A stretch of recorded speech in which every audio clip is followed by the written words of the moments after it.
I want to play a game. But there are rules.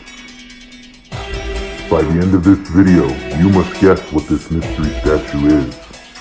If you do, you will win a prize shipped directly to your house. If you do not, you will be forever banned from the Xtreme channel. So put your guess in the comments below. The first one to get it right wins. Those who do not, well, you don't want to be one of those.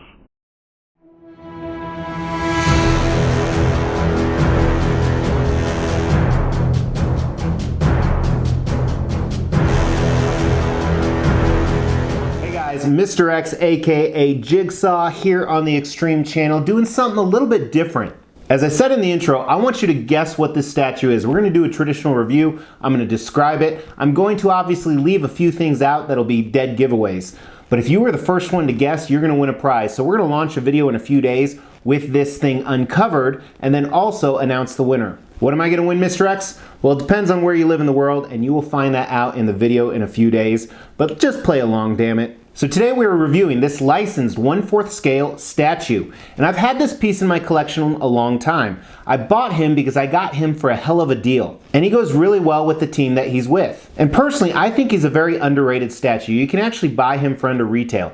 They made 750 of these, and the original retail was $500. I think I picked him up for about 400 shipped, and honestly, I don't understand why, so let's dive into the review. First thing we talk about is concept. With this particular piece, they want to make sure they capture the character. Does it tie to other characters in the line?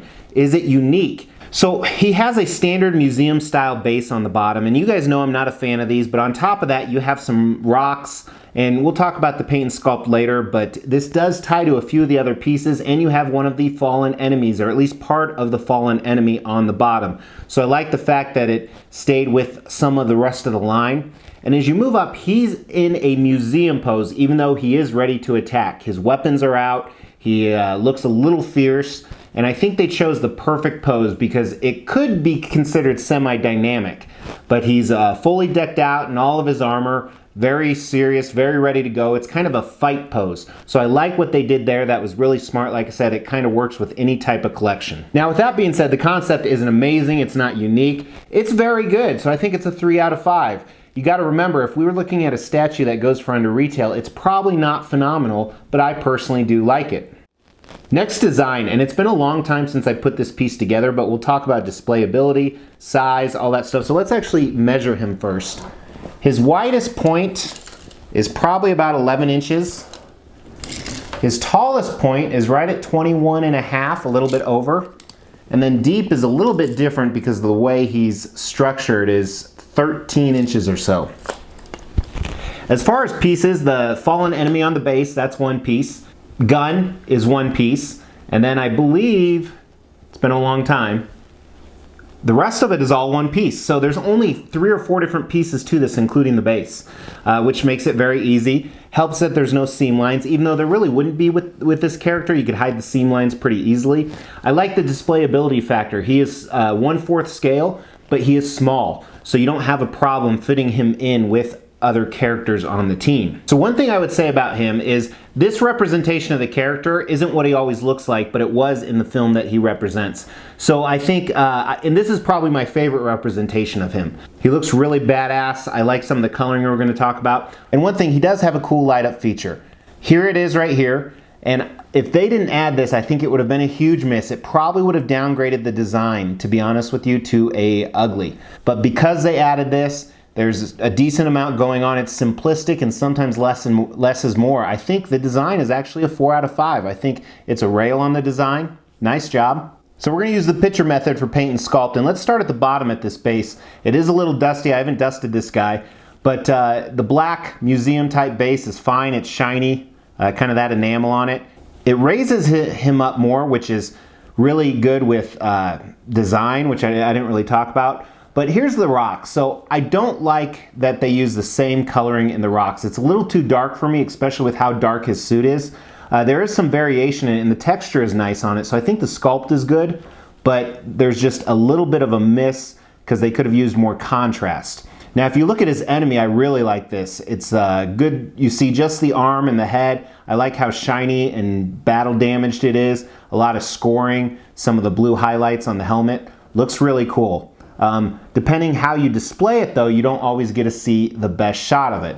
And as you move up the statue, one thing I don't like, sometimes they do this, is on his boots, there's kind of this dirt effect. It looks like speckled paint. It doesn't look like dirt effect, but I think that's what they were going for. I don't like that. I like the other color, this blackish gray that's throughout most of his costume.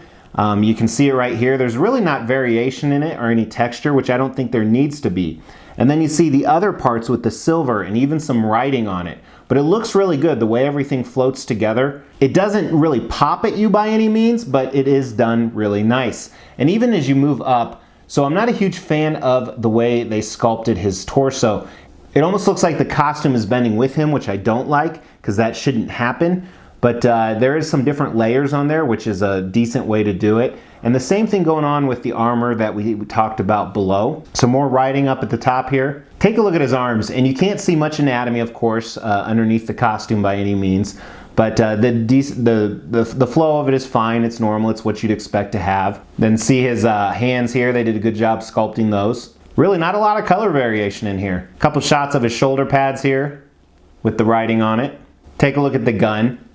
Looks good. I think I would have liked a little bit of a bigger gun, but this fits really well with the statue, and a bigger gun might have been a little bit overpowering, and it's a little bit different color they used on this, and I like the fact they added the yellow. Let's take a look at his portrait, his only portrait here. Looks exactly as it should. It's pretty accurate, I believe. Looks kind of bored and pissed at the same time. You know, and at the beginning I said this statue is undervalued. The paint and sculpt are fine. You know, they're not great, they're not bad, and I think that makes it a little bit boring, but it doesn't make it undervalued by any means. So with that, I think the paint and sculpt are both a 3 out of 5.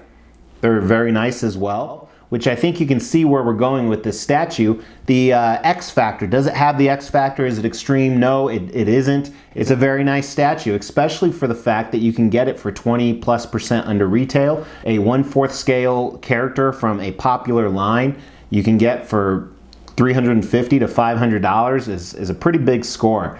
So it's decent. So by now I hope you have commented below what your guess is. The first person to guess will win that gift packet. But if you guys really like this, please hit that logo on the side to subscribe or check out some of these other playlists. Otherwise, I will talk to you tomorrow. Thanks so much. Take care.